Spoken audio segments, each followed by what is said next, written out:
finalmente se produjo el esperado contacto oficial, podríamos decir, porque esto es obvio que desde probablemente mucho tiempo antes venían hablando y negociando. Nadie quiere dar este paso de mostrarse tan amistosos y después la cosa no va a funcionar, lo que igual hace que uno sea moderadamente optimista, si bien no se sabe todavía la letra chica. Es más, yo creo que están comenzando ahora la negociación real de cómo. Las señales, bueno, son altamente positivas. Lo más curioso es que esto se da en medio de una enorme ofensiva rusa sobre Kiev. Están lloviendo misiles y drones sobre Kiev como no había sucedido hasta ahora. Y esto es toda una señal, ¿no? Yo creo que Rusia con esto está mandando un mensaje diciendo, miren que no tenemos ningún apuro por negociar la paz. Si ustedes quieren negociar, todo bien. Y Trump, la verdad, que se quiere anotar una victoria, luego de algunas noticias un poco complicadas, ¿no? Trump tiene un problema serio, jamás aparentemente no está soltando a todos los rehenes como creían que iba a suceder. Se ha trabado esa negociación, Trump amenaza con una lluvia, con llevarlos al infierno y no sé cuántas cosas más, pero ya sabemos cómo habla Trump y también sabemos que no puede hacer demasiado. Ya todo ese infierno se lo llevó a Israel y no funcionó. Entonces, bueno, la necesidad de buenas noticias y equilibrar la situación, de no quedar como que alguien que finalmente habló y no puede cumplir, yo creo que también ha sido decisiva para tanta simpatía que vemos hoy en esta reunión. Finalmente, Trump puede decir, bueno, ya se empezó a enderezar la cuestión de la guerra. Alguien ponía en el chat que el 9 de mayo se van a encontrar. Yo no lo descartaría, está ese rumor, dado que el 9 de mayo Rusia festeja su día. Se hará un desfile militar, imagino. No sé por qué, con la situación de guerra, tal vez esto no se haga este año, pero bueno, ya Putin lo invitó a Trump a Moscú. Así que esto es una posibilidad muy concreta, ¿no? Que Trump lo veamos en los próximos meses abrazándose con Putin en Moscú. ¿Por qué no? Si también lo hizo con Kim Jong-un. En definitiva, Trump juega siempre igual. O sea, lo dijimos y también dijimos que había que tener cuidado con la campaña de acción psicológica que se hace desde el globalismo, porque hay gente que está literalmente desesperada. Pero bueno, antes de meternos en ese análisis, vamos a poner al tanto de qué es lo que ha pasado, lo que se sabe hasta el momento, porque seguramente hay muchos que no han tenido la posibilidad de enterarse bien qué pasó. Bueno, primero, se reunieron finalmente Putin y Trump por una compensación telefónica, ¿no? Me imagino que habrá sido una videollamada, no está ese detalle. Hablaron una hora y media, lo cual, si bien hablamos con traductores mediantes y que la cosa se demora un poco, una hora y media es una conversación extensa. Se han hablado muchas cosas oficialmente, seguramente. Y esto lo dijo y lo confirmó Dmitry Peskov y también lo confirmó Caroline Leavitt, los voceros de, la secretaria de prensa de la Casa Blanca y el vocero del Kremlin ruso.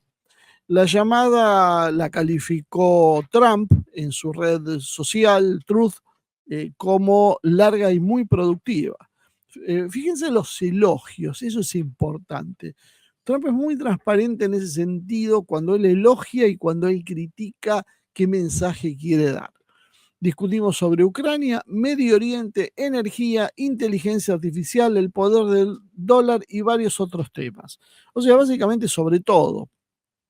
Los dos líderes acordaron que quieren detener los billones de muertes que se están produciendo en la guerra entre Rusia y Ucrania, dijo Trump, anunciando el inicio inmediato de las negociaciones para resolver ese conflicto. La llamada es el primer contacto oficial que se establece entre Washington y Moscú desde que desde que Trump llegó al poder, y yo diría la primera llamada amistosa, por lo menos en 4 años, porque durante el gobierno de Biden reinó primero el escepticismo y luego la frialdad. Si bien se rumorea que desde hace semanas hubo conversaciones, esto informan los medios rusos, lo cual es casi obvio, no se había confirmado nada oficialmente. Ambas partes solo afirmaron que habían estado manteniendo contacto a través de canales gubernamentales que no especificaron. La secretaria de prensa de la Casa Blanca, Caroline Leavitt, afirmó que no tiene conocimiento de que el presidente estadounidense haya impuesto a Rusia condiciones previas a la negociación. Otro gesto también a tener en cuenta.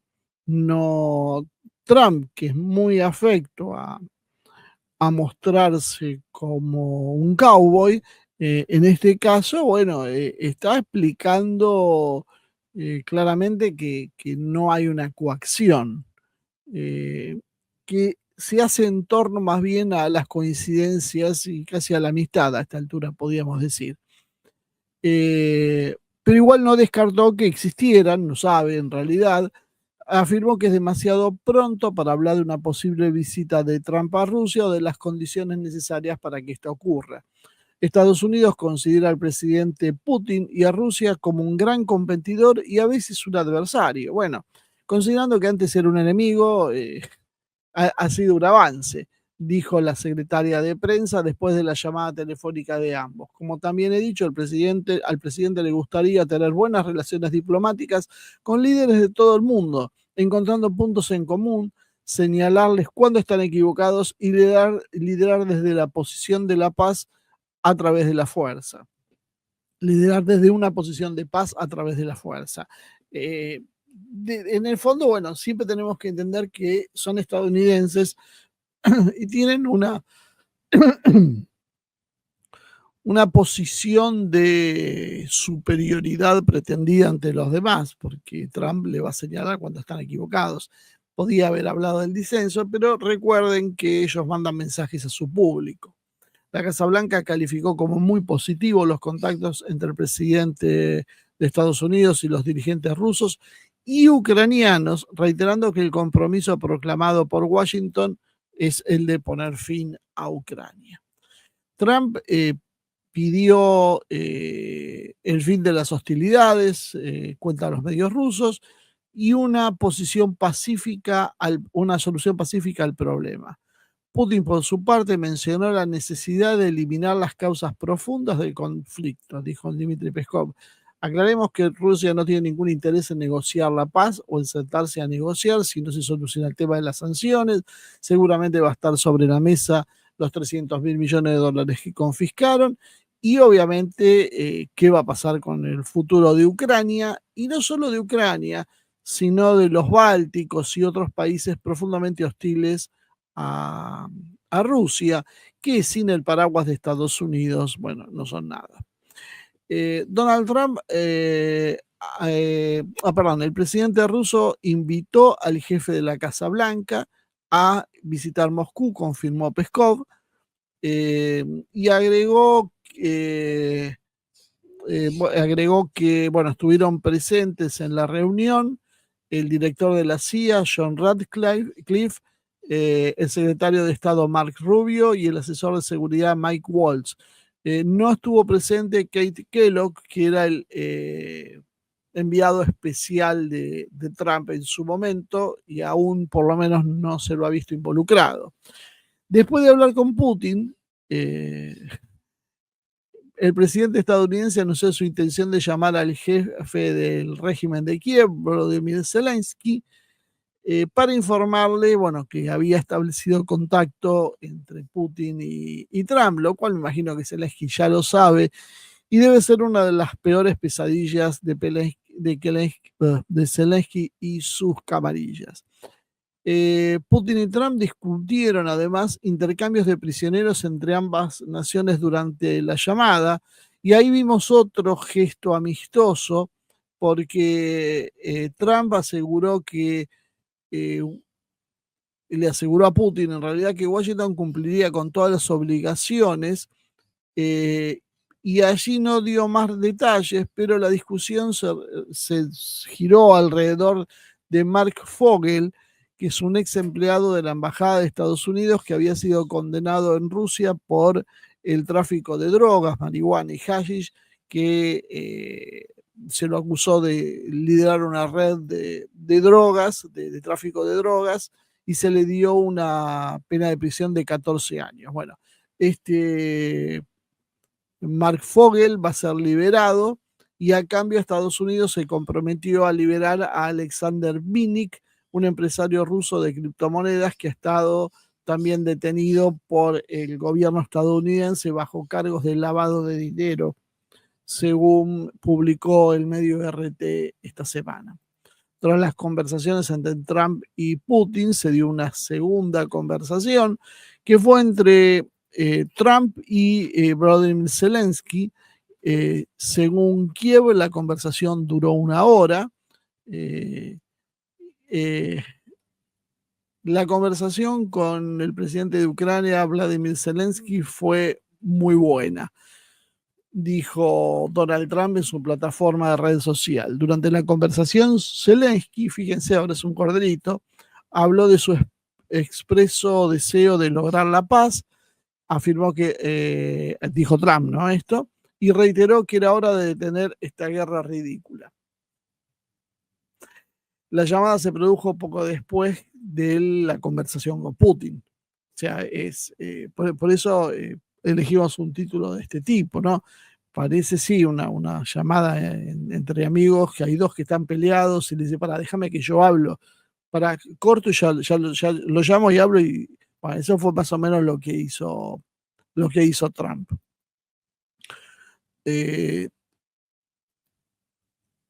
Han acordado, lo que sí se sabe, Putin y Trump, colaborar juntos. El presidente ruso ha apoyado una de las tesis principales del jefe de Estado estadounidense, que ha llegado el momento en que nuestros dos países colaboren, dijo el servicio de prensa del Kremlin, lo cual, después de tantas rispideces con la administración de Biden,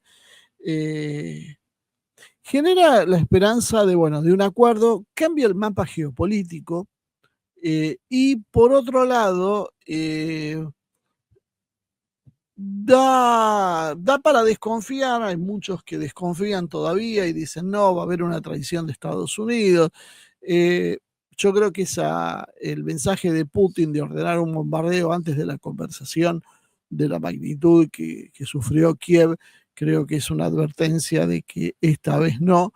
Y hay funcionarios rusos que también están girando sobre ese sentido y que hay que ver los hechos concretos porque saben que no se puede confiar en la palabra de Occidente, ni siquiera en los documentos que escribe y firma Occidente.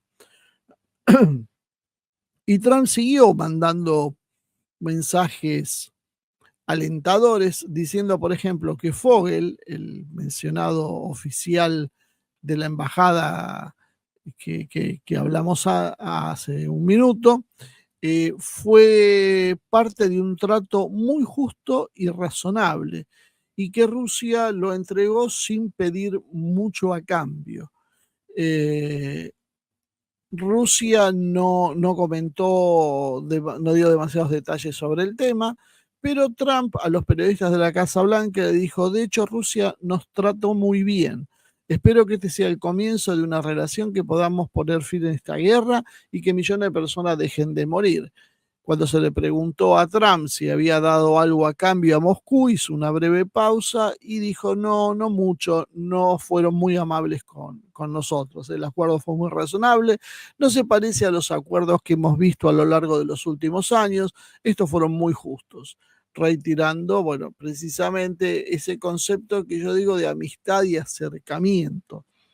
Este es innecesario en lenguaje diplomático, se podría decir que llegó a un acuerdo y que se va a liberar y no agregar más nada. La cuestión de justo o no justo es central en el discurso de Trump hoy. Fíjense que él, por ejemplo, para poner aranceles contra Europa, dice que Estados Unidos no fue tratado en forma justa por Europa. Para ponerle aranceles a México o a Canadá, hace exactamente lo mismo. O sea, él habla de que Estados Unidos no ha sido tratado en forma justa y él viene a remediar esa justicia. Sin embargo, el mensaje con Rusia es diferente. El mensaje con Rusia es, han sido justos con Estados Unidos. Y eso es un tema que, vuelvo a insistir, revela por lo menos una intención. Por supuesto, hay muchísimos intereses en juego y esto se puede complicar. Imagínense que el globalismo es muy fuerte, no va a quedarse de brazos cruzados y va a intentar que este proceso se aborte, como ya lo logró en otras oportunidades. Pueden apelar a cualquier cosa. El problema es que, bueno, Putin ha demostrado una enorme templanza soportando las presiones internas que lo llevaban a que use armas nucleares, bombas nucleares tácticas, que, que movilice toda la sociedad rusa, que Rusia entre en guerra con Occidente, que haga un ataque preventivo contra el Reino Unido u otros países que promueven esta guerra. Y sin embargo, Putin sostuvo su posición en algún momento generando, como ayer veíamos, analizando la situación interna, muchas dudas entre su gente, muchas protestas entre su gente, pero bueno, él confiaba en que probablemente esto se podía solucionar con un diálogo con Trump cuando éste llegara al poder. Eh, ¿Qué sabe Putin? Es lo que nosotros no sabemos. Obviamente Putin tiene un mapa de la situación con servicios de inteligencia que le brindan informaciones que no están al alcance nuestro ni de nadie que ustedes puedan ver por internet.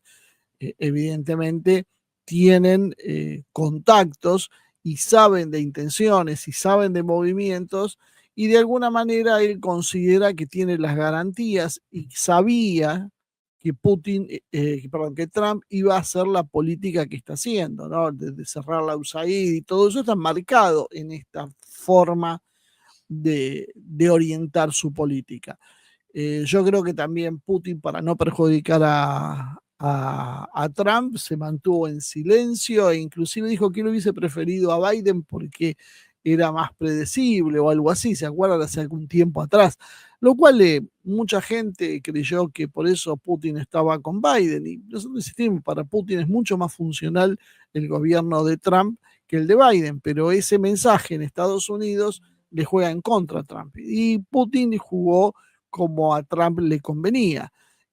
Por supuesto, también se mantuvo y se mantiene con mucha cautela hasta tanto ver el desempeño por dos cosas. Primero, porque Putin quiere saber que Trump sea consecuente con lo que dice y lo que evidentemente ha prometido que iba a hacer, no solo por voluntad propia, sino porque pueda ser empujado por otros sectores internos de Estados Unidos y hacerle fracasar su proyecto. De alguna manera esto ya sucedió en la primera presidencia de Trump, donde no consiguió hacer los cambios que está haciendo en esta, porque evidentemente ha llegado a una conclusión obvia, que es que ya debe ser tratada esta circunstancia, ya debe ser solucionada, y para eso hay que ir a fondo, no se puede perder tiempo, porque luego el globalismo que controla la burocracia de estos estados, que controla las agencias de inteligencia, que controla jueces, organismos intermedios y demás, funciona como una especie de malla amortiguadora que no te ofrece una resistencia seca que va al choque, pero sino que te va absorbiendo, te va dejando sin energía y simplemente hace que tu política sea inoperante.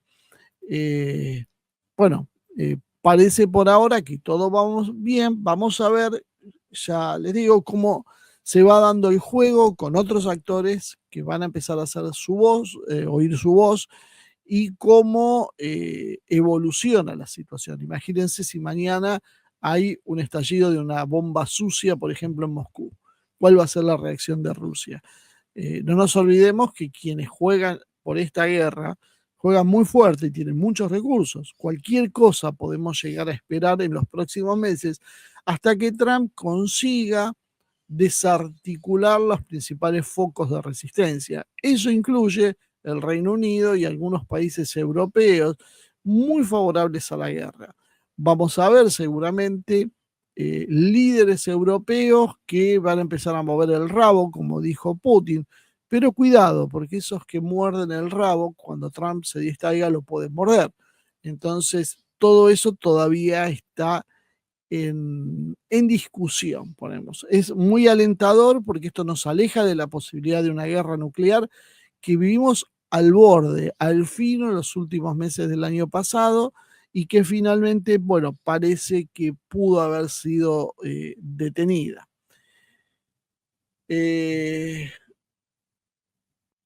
Fíjese que Trump llegó a decir, no quiero decir eso respondiendo si él había hablado personalmente con Putin para que lo libere a Fogel, pero terminó diciendo, solo quiero decir que aprecio mucho lo que le hicieron al permitir que Mark, por Fogel, se fuera a su casa. Apreciamos al presidente Putin por lo que hizo. Son gestos inusuales.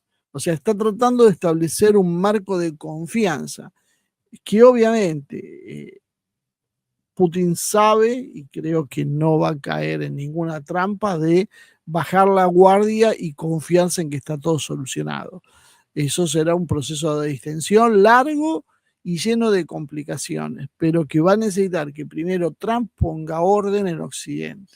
Hasta que él no pueda limpiar Occidente, no solo Estados Unidos, esto va a estar todavía un poco pendiente de resoluciones. Aquellos que creen que es un síntoma de debilidad de Putin la negociación, bueno, hay mucho en juego. Hay una guerra nuclear, hay miles de millones de vidas. Puede tener una posición más rígida, por supuesto, pero yo creo que ha elegido una posición intermedia, porque lo hace. Trump no declaró, perdón, Putin no declaró un armisticio cuando llegó Trump al poder o pidió una tregua mientras se comenzaban las negociaciones. No, redobló la apuesta ofensiva y probablemente en los próximos días vamos a ver un crecimiento de Rusia. Rusia ahora, en este punto, parece que ha decidido negociar bajo presión, cosa que, como decíamos, Trump no puede mostrar públicamente que no hay salida.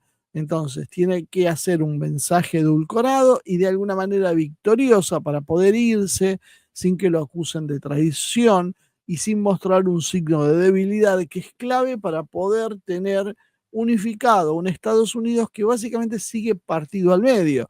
Yo les comentaba ayer que una entrevista, una encuestadora, evaluó los primeros días de Trump en el poder y la aprobación es 53 contra 48 en contra. O sea, todo esto no está siendo apoyado por aquellos que apoyaban a Biden. Todavía la cuestión woke, que es básicamente la clave para entender esto, por qué en Estados Unidos, viendo que está trayendo, no está haciendo guerra, que ya es mucho para Estados Unidos, y que además está trayendo la esperanza de una paz ante algo que podía desatar una tercera guerra mundial y que probablemente en los próximos años sepamos lo cerca que estuvimos de esa guerra, mucho más de lo que muchos creen. ¿Cómo puede ser que no valoren ese esfuerzo y que valoren lo que hacía Biden? Porque en realidad, que había llevado al mundo hasta esa situación. Bueno, creo que la cosa pasa porque eh, han corrido el eje de la discusión. El tema de la opresión de las minorías, la sexualidad, las cuestiones raciales, todo eso ocupó el lugar central. Y esa gente no entiende, no alcanza a ver el movimiento geopolítico y solo cree que hay que cuidar a las minorías perseguidas presuntamente por el patriarcado. Esto que parece una estupidez es tan fuerte que fíjense que en estas circunstancias hace que la mitad de los estadounidenses todavía sigan apoyando a quienes llevaron al mundo al borde de la guerra. Es algo difícil de entender, pero muchos que creían que esto era un tema menor y que no había que discutir, tal vez empiecen a entender por qué no era un tema menor y por qué era un tema importante. porque esto moviliza sociedades, porque trabajaron décadas para formatear conciencias. Entonces, ni siquiera parando una guerra mundial los podés convencer de que eso está bien y que estaba mal lo que estaban haciendo.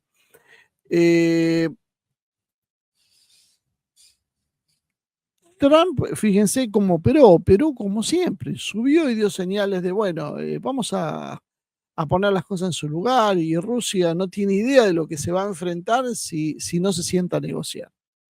Barajó la posibilidad de sanciones como nunca vista.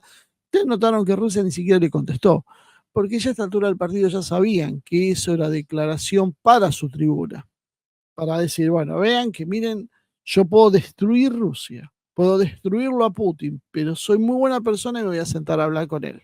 Y después me voy a ir y le voy a dejar Ucrania. Guarda con eso, porque todavía no terminó esta negociación, pero Trump no tiene ningún interés en sostener a Ucrania más allá de las presiones, porque en el fondo uno ni siquiera sabe si cuando habla de los 500.000 millones de dólares que hay en minerales y que Ucrania tiene que usar para pagar la deuda, realmente está dispuesto a ir a una guerra con Rusia. O en realidad esto es un mensaje para tener contenido a la gente de BlackRock y otra que quería hacer negocios con eso y para ir ganando tiempo mientras va minándole sus posiciones. Vamos a ver. Por ahora son hipótesis que uno arriesga, porque si les declara la guerra de entrada, bueno, ya encuentran al enemigo abierto. Si esta gente cree que puede seguir haciendo negocios con Trump, y eso le da un compás de espera que le permite fortalecer sus posiciones internas e ir controlando la situación. De hecho, lograr la confianza de Putin y en algún momento va a tener que repetir la misma situación con China, ya seguramente lo vamos a ver. No creo que Trump vaya por una guerra con China. Va a haber mucho ruido, pero finalmente va a terminar acordando una división. Ella lo dijo, va a un mundo de aranceles. Se acabó la era del libre comercio. Ahora el mundo es proteccionista, cada uno protege sus intereses como le parece que está bien. Estados Unidos va a hacer eso. Es libre el resto de o abrir la economía o proteger lo que considera que tiene que aprender. Eso no es un problema de Trump, no es un problema de Estados Unidos. Estados Unidos está ofreciendo esa solución. No está hablando ya como castigo de aranceles, sino como una política estable que no está sujeta a una negociación de, bueno, no sé, no invadas Taiwán y yo te doy tal situación. No, no, no, no es eso lo que está diciendo. Está cuidando un mercado, está cuidando un sistema de producción y lo quiere hacer independientemente de lo que pase en Taiwán. Por lo tanto, la suerte de Taiwán, por ejemplo, con China, eh, no, también está condenada. Si Trump sigue en el poder, Taiwán va a ir haciendo las valijas y volviendo a territorio chino. China no va a hacer eso y para Trump no es eso lo importante. Ni siquiera tienen los chips que, como un factor de gran importancia, porque bueno, se están haciendo fábricas en otro lado y lo que antes es importante, unos años después, deja de ser tan importante. Para Trump es mucho más importante llegar a un acuerdo comercial donde Estados Unidos pueda proteger sus inversiones, sus industrias. Estados Unidos tiene mucho dinero invertido en China, por más que haya retirado todavía, tiene intereses, hay mercados a negociar, hay muchas cuestiones para hacer. Lo mismo que con Rusia. Lo que pasa es que con Rusia no hay ese problema económico porque Rusia no rivaliza económicamente con Estados Unidos. Sí rivaliza China y por eso hay que encontrar una solución. Pero una guerra parece que no es el camino que va a elegir Trump. Eh, esta historia de amenazar con grandes represalias y después darse un abrazo, lo hizo con Kim Jong-un. Es solo cuestión de verlo. Y ya ha dado señales con Xi. Yo creo que Trump va a intentar solucionar su problema en Europa y después tiene una carta más para jugar a China, diciendo, bueno, ya tengo las manos libres, ¿qué hago? ¿Los destruyo o negociamos? Eso va a ser la posición de Trump. Pero no hay que tomárselo tan en serio cuando dice los destruyo, porque en realidad lo que está buscando es negociar. Eh, ¿Cuáles son las reacciones que estamos viendo? Bueno, ayer la Unión Europea con von der Leyen a la cabeza, no tuvo mejor idea que decir que quieren imponerle un límite del precio del gas de los Estados Unidos. Claro, se dieron cuenta que no son competitivos, que lo pagan 4 veces más caro de lo que lo pagaban el gas ruso, y entonces, ¿qué hacen ahora? Trump no está para regalar nada, y de hecho Trump los está amenazando con aranceles. Bueno, los europeos parece que se pintaron la cara y van a ir a la guerra con Estados Unidos, porque ahora le quieren fijar a un producto sensible para Trump. Imagínense que es sensible para todos, pues ya venía la época de Biden, porque era no le compran a los rusos, pero además nos compran a nosotros. Trump, más allá de su amistad y su arreglo con Putin, no va a mirar con buenos ojos que dejen de comprarle el gas a Estados Unidos. Eso está fuera de discusión, lo cual va a generar problemas y Trump no va a negociar una baja del gas para que esté contento von der Leyen, porque ellos son sus enemigos. O sea, acá no hay interés en un acuerdo. Trump los tiene que destruir, porque si no los destruye, lo van a destruir a él. Entonces, el camino que han elegido es la confrontación y el mundo ha variado muy rápido. Nos estamos encontrando ahora de un Estados Unidos que se va a acercar rápidamente a Rusia, tal vez a China y se va a empezar a enfrentar con Europa. ¿Por qué va a pasar esto? Porque el enfrentamiento es de modelos. Porque lo que está persiguiendo Trump es al globalismo. No está persiguiendo una nación, está persiguiendo un sistema. Y ahí es donde está la diferencia, que es lo que a muchos les cuesta entender. Y encima von der Leyen amenaza a Europa, a Estados Unidos con aranceles recíprocos y que en 1 hora pueden tener lista su batería de medidas y demás. Bueno, tiene problema con China. Está casi en una guerra con Rusia y ahora se quieren pelear con Estados Unidos. No le veo futuro a la historia, ¿no? Y Estados Unidos siguió dando señales de cómo va a venir la mano. Ucrania no será admitida en la OTAN como parte de ningún acuerdo de alto el fuego con Rusia. Eso lo dijo Pete Hegseth, el nuevo secretario de Defensa. ¿Se acuerdan ese que era es un muchacho relativamente joven? Bueno, que uno decía, bueno, ¿qué experiencia tiene? Porque es alguien destacado, evidentemente, en sus acciones militares, pero de esto se trata más de otra cosa que de lo militar. Bueno, él acaba de decir eso y dijo que intentar reafirmar las fronteras de Ucrania del 2014 es poco realista. ¿Cuánto puede negociar Trump si su propio secretario de Defensa ya está diciendo que, miren, nada de la OTAN y olvídense de las fronteras que tenían? O sea, ¿qué margen él mismo le está dejando a Trump? Ese es un mensaje que le está mandando Trump a Zelensky. O sea, ya está, ya perdiste, listo. Y además agregó que las tropas estadounidenses no participarán en el mantenimiento de ningún acuerdo. Y con eso saca el cuerpo y se los enchufa a los europeos, sobre todo a los británicos que están muy belicosos. Y le están diciendo, miren, nosotros nos vamos, ponmelo por acá, nosotros nos vamos, nos ponemos al margen de esta historia. Por lo tanto, si mañana cae toda Ucrania porque ustedes quisieron seguir la guerra, ahí es un problema de ustedes, porque no tiene nada que ver que Estados Unidos no fue derrotado. Estados Unidos se fue porque no estaba de acuerdo con la orientación política. Listo, resuelvan ustedes con los rusos. Bueno, imagínense el panorama que tienen los europeos enfrente. Y esto lo hace cuando se va a dar la negociación con Putin. O sea, yo creo que en el fondo lo que se ve es que Trump no tiene ninguna intención de negociar demasiado en Ucrania. Trump se quiere ir de Ucrania, Trump quiere eliminar a sus enemigos internos, como decía, quiere expandir a Estados Unidos. Estados Unidos está entrando en una etapa curiosa que es de contracción y expansión a la vez. Sale del mundo, se hace proteccionista, se aísla, pero a la vez se expande en el norte, ocupando Canadá, Groenlandia, y vamos a ver qué hace con México. Y Panamá, que le interesa porque le sirve para conectar marítimamente las dos costas sin tener que dar la vuelta al mundo.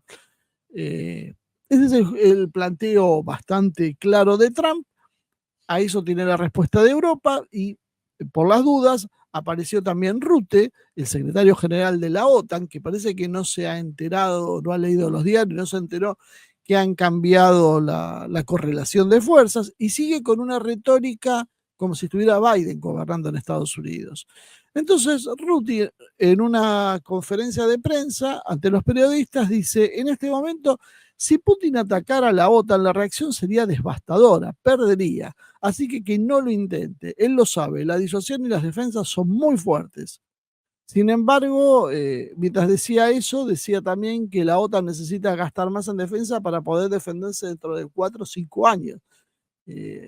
¿Ven la incoherencia entre el camino que sigue Estados Unidos con Putin y Trump? Y por otro lado, lo que hace Rutte, la Unión Europea, von der Leyen, que a su vez ya empiezan a chocar con Estados Unidos. Rutte instó a los Estados miembros a tomar algunas decisiones difíciles este año, sobre todo en defensa, ya que haciendo mucho, mucho más que el 2% que prometimos. O sea, Rutte además en este cuadro está tratando de que el presupuesto militar se eleve por lo menos un 5%, lo cual es entre 3 y 5 veces lo que gastan los países de la Unión Europea, depende del país. En materia militar, en una situación de crisis, cuando se están peleando con Estados Unidos, que les pone aranceles ahora, lo cual va a pulverizar el balance comercial que es favorable a los europeos en cerca de 300.000 millones de dólares, no recuerdo la cifra justo ahora, y además lo tienen que hacer sin tener energía barata rusa. No hay forma que puedan hacer eso. No hay forma humana en que puedan hacer eso. Y continuó diciendo que si bien Occidente tiene fabricantes de armas fantásticas, no está produciendo lo suficiente. O sea, tiene un discurso guerrerista mientras se enfoca contra Rusia en la guerra, pero no termina de aceptar, porque yo no puedo creer que no lo comprendan, que Trump va por otro camino.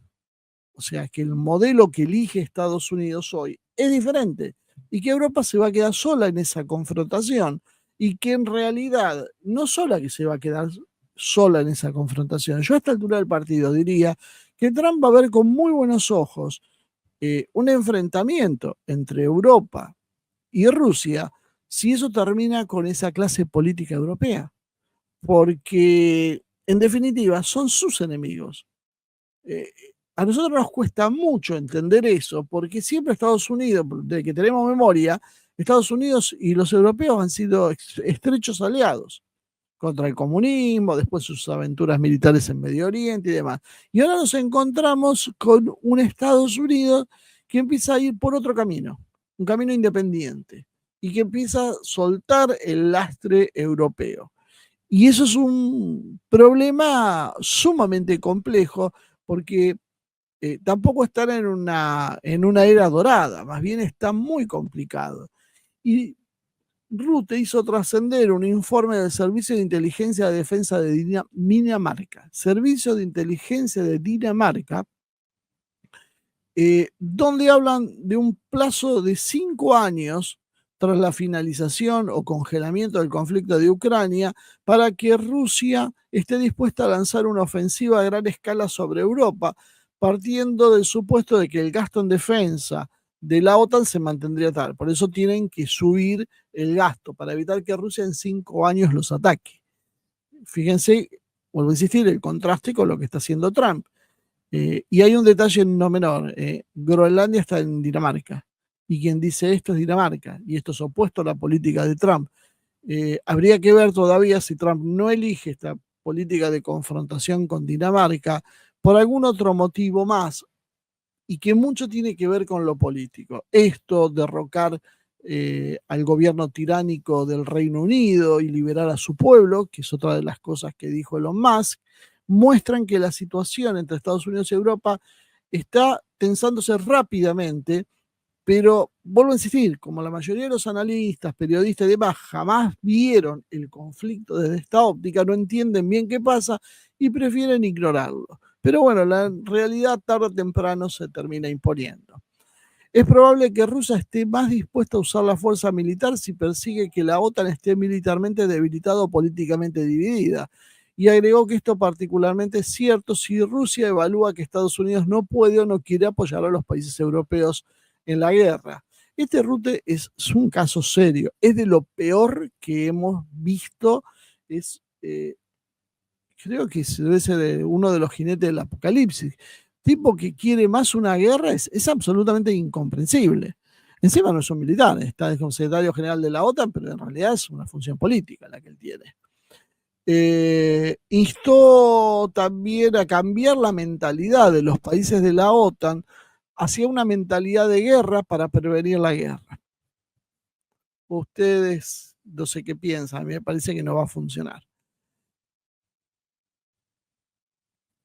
Y dijo que aquellos que se niegan a gastar más en defensa bien podrían dejar sus cursos de ruso o irse a Nueva Zelanda. Rutte además agregó que los Estados miembros europeos deberían redirigir parte de sus fondos para gastar en el bienestar de sus ejércitos.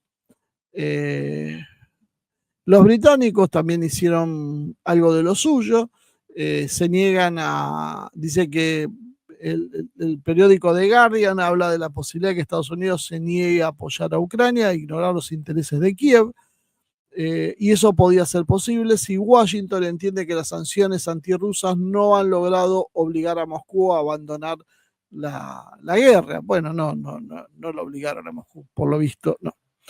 En ese escenario podría ocurrir que si Kiev insiste en su posición obstinada en las negociaciones, o si Trump se da cuenta de que será imposible obligar a Rusia a detener los combates con sanciones, bueno, finalmente se produzca este hecho. El autor de la nota habla de que la situación podía agravarse aún más si las Fuerzas Armadas rusas emprenden acciones ofensivas exitosas directamente durante las negociaciones. Bueno, eso están haciendo. O si el presidente Putin no acepta los términos de Trump. Los términos de Trump no existen. Ese es el problema que hay acá. Ellos hicieron trascender Trump tratando de términos de una posible guerra, tratando de que eso forzara a Trump a mantener esos términos para no verse débil. Parece que Trump no les hizo mucho caso. ¿Ves? Porque ellos dicen que si Putin no acepta los términos de Trump, Trump se vería en una posición desventajosa, obligándolo a retirarse del juego para salvar las apariencias.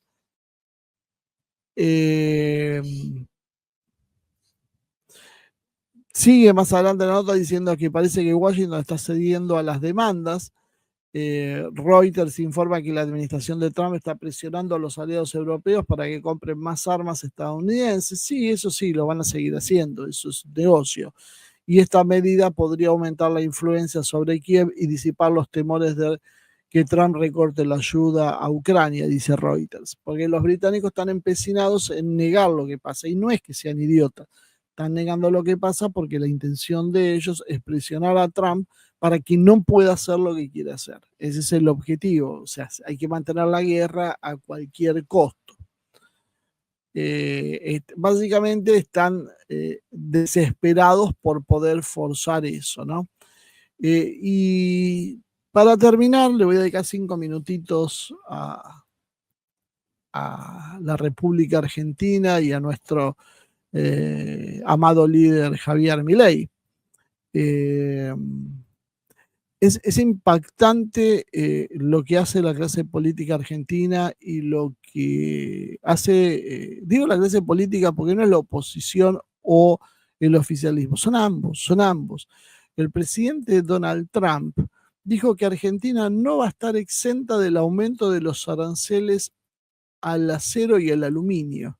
Anunció que firmaba órdenes para un alza en las tarifas de los aranceles del 25% y le consultaron específicamente, para que no haya malos entendidos, sobre el caso argentino y dijo que no va a haber excepciones con la Argentina.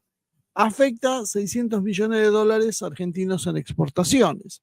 La decisión básicamente se da días antes, horas antes, casi podríamos decir, de la Conferencia Política de Acción Conservadora que se va a celebrar en Estados Unidos, a la cual el presidente Milei piensa asistir y que espero esta vez que alguien le aconseje un poco mejor el maquillaje.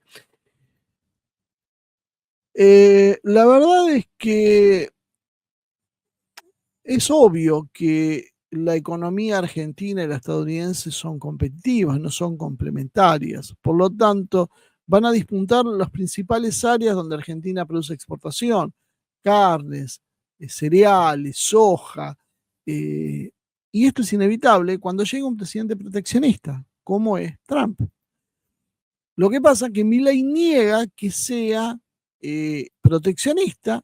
Él dice que lo hace por cuestiones geopolíticas, algo en abstracto. Todos toman las decisiones por cuestiones geopolíticas y eso debería ser él. Pero él ha decidido que no. Él, como no cree en el Estado y lo quiere destruir, cree que hay que abrir la Argentina al mundo, no tener ningún tipo de protecciones, dejar que todo entre, abre, todo circule, y lo apoya muchísima gente.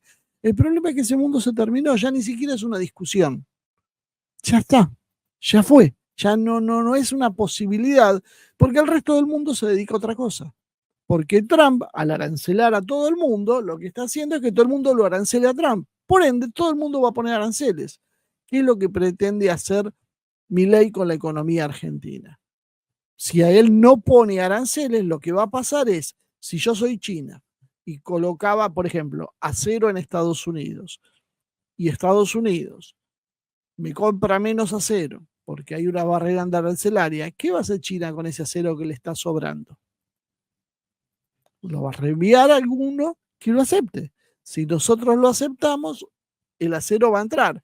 ¿Qué es lo que pasa cuando se produce esas cuestiones? Pasan dos cosas: el acero se abarata en la Argentina, lo cual crea una sensación primero de bienestar: qué barato es todo en el mundo, ¿por qué no lo hicimos antes? ¿Por qué pagamos tan caro el acero? Pero trae un efecto secundario a largo plazo: se quiebran las acerías, se quiebra la producción, que si uno cree que está en manos de empresarios corruptos y que hacen mal las cosas y que todo lo que quieran, pero es lo que hay. Entonces, en vez de destruir la industria, como algunos dicen, bueno, hay que destruirlos y ya está, porque total no nos sirven. En vez de destruirlo, lo que habría que hacer en todo caso es encontrar un modelo donde funcione, sea privado o sea público. Pero no podés destruir tu capacidad porque la necesitas para desarrollarte, para que la Argentina tenga trabajo y para tener algo para comerciar. Porque si finalmente importás todo y lo único que te va a quedar para vender soja, no va a alcanzar la soja para que todos los argentinos puedan comer. Porque es obvio que no. Necesitas mantener tu desarrollo. Bueno, Milei no lo entiende así y es más, delira con un acuerdo de libre comercio con Washington. Y uno no entiende por qué va a haber un acuerdo de libre comercio con Washington, por ejemplo, y con todo el mundo. ¿Por qué quiere hacer acuerdo de libre comercio con la Unión Europea también, con todo el mundo? ¿Qué va a pasar si Argentina tiene tanto acuerdo de libre comercio? Va a terminar siendo un lugar de paso de mercaderías producidas en otro lado donde le cambian la etiqueta. Eh, Eso ya pasa muchas veces y que Estados Unidos no va a permitir, pero es tan irrelevante el peso de Milei con Trump que ni siquiera se tomó el trabajo de hacerle un gesto, de decir, no, con mi amigo Milei, bueno, vamos a evaluar qué hacemos con él. En vez del 25 le ponemos el 24% y para que Milei diga, vieron, gracias a que yo soy amigo de Trump tengo un punto menos, aunque sea algo que no sirva para nada, pero un gesto. Absolutamente cero fue la actitud de Trump. Cero. 228 millones de dólares tiene Argentina de saldo positivo este año en la balanza comercial con Estados Unidos. La primera vez en mucho tiempo. ¿Cómo logramos ese saldo positivo? ¿Porque es brillante Milei? No, porque cayeron casi un 28% de las importaciones de Estados Unidos por la recesión que hay en la Argentina. Entonces produjo una recesión tan grande que finalmente no compramos nada afuera. ¿Y eso qué produjo? Produjo que Trump mire y diga, uy, estamos en rojo con la Argentina. No es mucho, porque lo dijo Trump, no es gran cosa, pero no debería ser. Listo, aranceles. ¿Y ahora qué hacemos? Esto nos va a afectar más o menos en 600 millones de dólares para empresas como Aluar. eh, y veremos cómo salimos de esto, dado que los empresarios te dicen que además de todo hay un tipo de cambio que no ayuda, porque Milei nos integra al mundo y se gasta los dólares, o sea, él apretó la balanza comercial, consiguió tener un superávit como recortando lo que se gastaba. En algunas cosas tenía razón en recortarlo, sin nada y todas esas porquerías, pero por otro lado ha recortado todo. El resultado paralizó la economía y los dólares que consiguió, en lugar de usarlos para algo de desarrollo, que más no sea, los termina usando para contener el dólar que no suba y que se mantenga artificialmente bajo. Con ese dólar bajo, ¿qué está haciendo? Si la industria tiene un gran problema porque abrieron las importaciones, tiene un segundo problema grande porque no tiene un dólar competitivo, es decir, los costos de los industriales argentinos terminan siendo altísimos para competir. Estamos lejos del mundo, segundo problema. Entonces, exportar algo desde la Argentina es muy complicado porque las distancias son grandes, se encarecen los fletes y demás. Tenemos la tormenta perfecta. Y según él, según Milei, hace 19 años que se debería haber hecho un sistema de libre comercio. Bueno, podíamos debatir, yo creo que no, creo que es un error, pero aún si hace 19 años había que hacer eso, el mundo cambió. El mundo cambió y hoy no están dadas las condiciones para seguir intentando eso. Es básicamente la destrucción del país. Eso es un problema, porque como decíamos, Milei no acepta que Trump es un proteccionista, porque como él tiene esa admiración ciega, o por lo menos lo que vende, no sé lo que dirá él en privado, y ahora quiere ir otra vez para tratar de caerle bien a Milei, insertarse en su carrera internacional, quiere otra vez ir a Washington. Necesita traerse algo, algún gesto. No sé si Trump le va a tirar algo, pero la verdad es que con todas las cosas que está haciendo Trump, lo más probable es que no lo reciba, se saque alguna foto con alguien o si saca una foto 2 minutos y siga a Trump y él venga acá y nos venda un éxito, porque la verdad basó toda su política exterior en quedar bien con Estados Unidos. Y finalmente, un año de esfuerzo. Eh, yo estoy de acuerdo con salir de la OMS, pero por otras razones.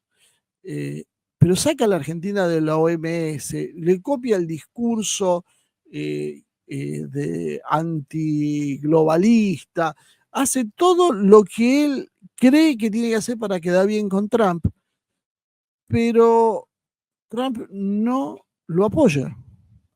Y además, Milley tiene enquistado en su gobierno el globalismo financiero, que en definitiva es el dueño del circo. Eh, ¿Qué es lo que puede solucionar ahora? Esta situación ha desnudado la torpeza de su política exterior, lo absurdo que era pelearse con China como hizo y que después tuvo que retroceder, lo equivocada que sus políticas, y que muchos aplaudieron acá, de hacer un acuerdo con la Unión Europea, esa Unión Europea que se está enfrentando con Estados Unidos, con Rusia y con China, con todos a la vez. Y nosotros vamos ahora a ser parte de quienes desafían a Rusia, China y Estados Unidos. Eh, Todo lo que ha hecho lo orientó para un mundo que no existe.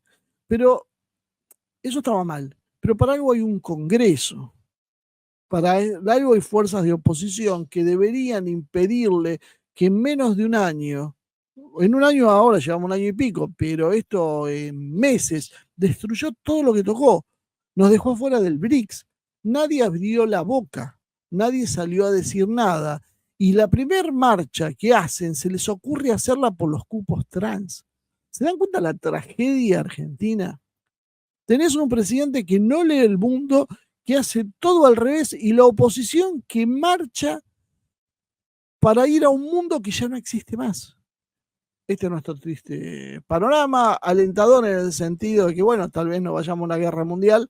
Ahora el interno, feíto, feíto.